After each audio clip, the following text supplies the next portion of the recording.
Alors, je voudrais revenir sur la question du cinéma et de la pornographie. Pour moi, le cinéma est fondamentalement pornographique. Parce que les visages sont des objets sexuels. Et il ne s'agit pas de montrer ses seins ou de montrer son sexe. J'ai vu hier le film Jules et Jim de Truffaut.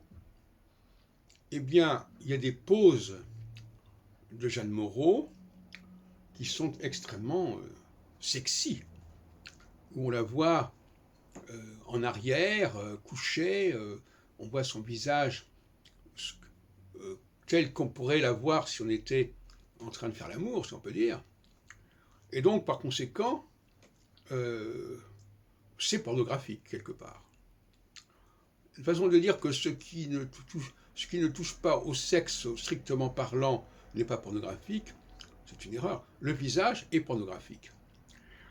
Et d'ailleurs, beaucoup de gens, consciemment ou non, quand ils vont au cinéma, accordent une grande importance au visage, dans le cas des hommes en tout cas, au visage féminin, que l'on voit de manière beaucoup plus euh, brutale, beaucoup plus proche qu'au théâtre notamment.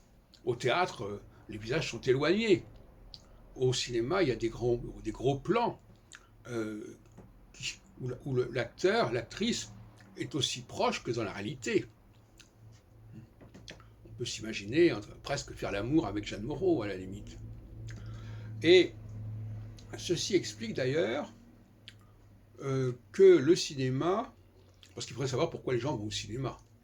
Ça n'a jamais toujours été clarifié. À mon avis, une des raisons pour lesquelles les gens vont au cinéma, c'est cette raison-là. C'est le plaisir visuel. Le plaisir visuel du visage de la femme.